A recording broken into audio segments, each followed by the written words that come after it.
Welcome back to Headlines. I'm Wes Austin, and these are today's top stories. Kamala Harris had her first sit-down interview since becoming the Democratic nominee. She was supervised by Tim Walz, despite the fact that this was CNN and it was a pre-taped interview. Pre-taped means you get to do do-overs, where it's like, if I screwed up just now like I did, we can say stop and let's do it again. And also, I'm assuming they had final edit approval. It didn't say that anywhere, but I'm assuming they got to approve anything before it actually went out. So what I'm saying is that this interview was more pretend than a Biden press conference. Kamala was a staunch defender of Biden's mental acuity and his ability to serve up to and even after the debate. On that point, Dana Bash asked her this. Given where we are now, do you have any regrets about what you told the American people? No, not at all. Not at all. No, not at all? Maybe just a tiny bit sorry that you misled the American people? I bet they asked her during the taping, Kamala, Biden's cognitive decline is pretty public at this point. I mean, everyone knows, so are you sure you want to stick with that no, not at all response? And then Kamala's like, absolutely. I've been preparing for this moment my whole career. Defending the indefensible is my superpower. You maintain Bidenomics is a success. I maintain that when we do the work of bringing down prescription medication for the American people, including capping the cost. Kamala's asked if Bidenomics was a success, and she rambles about prescription medication. That would have been the perfect time for her to use her no, not at all response. Is Biden economics a success? No, not at all. I mean, that fits. I wonder if her cue cards got mixed up. Or maybe she went from Bidenomics to meds because after buying groceries, you're gonna need some Prozac. So you have been vice president for 3.5 years. Yeah. The steps that you're talking about now, why haven't you done them already? Good question. What excuse is she gonna give? Well, first of all, we had to recover as an economy, and we have done that. I'm very proud of the work that we have done that has brought inflation down to less than 3%. You've been fixing inflation? That's why you haven't done anything in the last 4 years, is because you were fixing inflation? Sure, you've been fixing inflation the same way you fixed the border, ignoring it completely. Finally, Dana asked the border czar about her border crisis. And Donald Trump got word of this bill. He told his folks in Congress, don't put it forward. He killed the bill. A border security bill. The border crisis is Donald Trump's fault. I can explain it like this. Here's a chart from the New York Times showing southern border apprehensions. As you can see, the years 2021, 2, and 3 have astronomical numbers. That's because of an event right here, shown in red. This mark shows where Trump stopped being the president.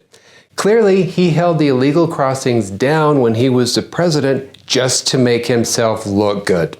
But as soon as he left office, within days of leaving office, apparently he used mind control that caused the Biden-Harris administration to issue a slew of executive actions to cause illegal immigration to skyrocket.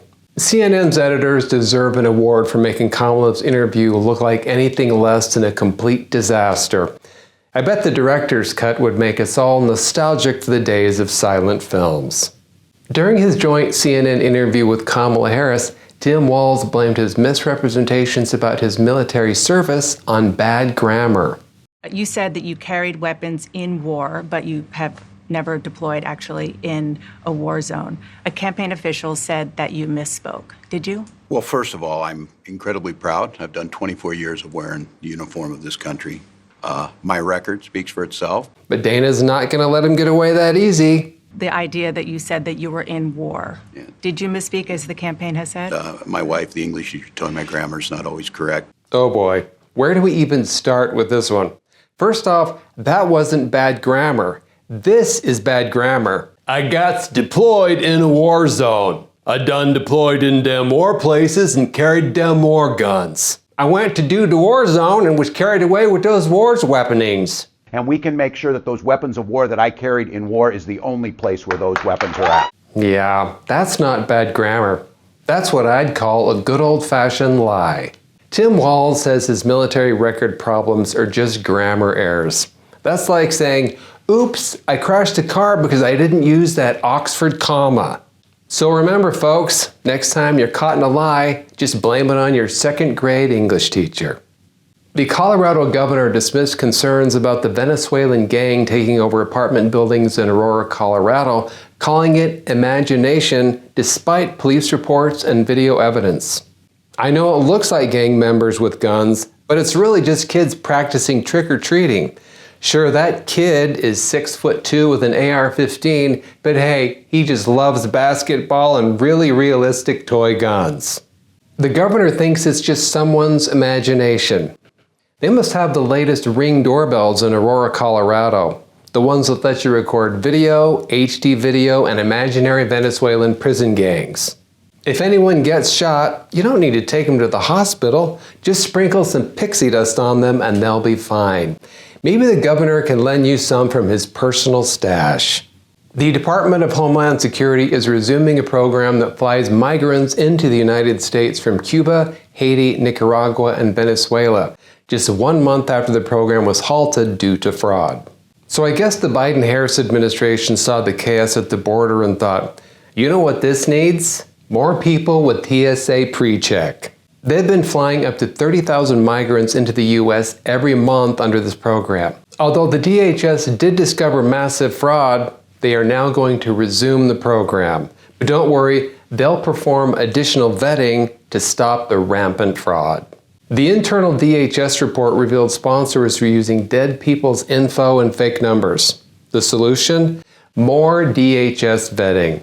DHS vetting was what allowed all the fraud in the first place. I'm not sure that more vetting from the DHS is going to help. The Biden-Harris administration approved the flights so that the border doesn't look as out of control. If we can't fix the border, let's just make the whole country the border. The border was a mess. We had a border crisis, and their solution to that problem was to start flying them in. That's like discovering your car's been stolen, and your first thought is, well, I guess I'm just going to start leaving the keys inside from now on. So the DHS is resuming flights with enhanced checks. I guess, fool me once, shame on you. Fool me twice, welcome to America. The Vermont Department of Health is instructing teachers and families to stop using the terms son and daughter. In a post on Facebook, the department said that equity in the classroom is an essential piece of productive and healthy learning environment, advising people to replace son and daughter with child or kid. I remember the day when my mom took me to my first day of school and she said, "Here's my kid." That's when I knew she really loved me. When someone says, "This is my child," I'm backing away slowly and then calling the cops.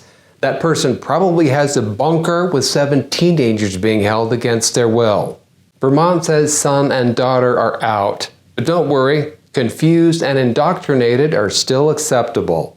Next up, the Vermont Department of Health wants you to refer to grandparents as elderly genetic contributors.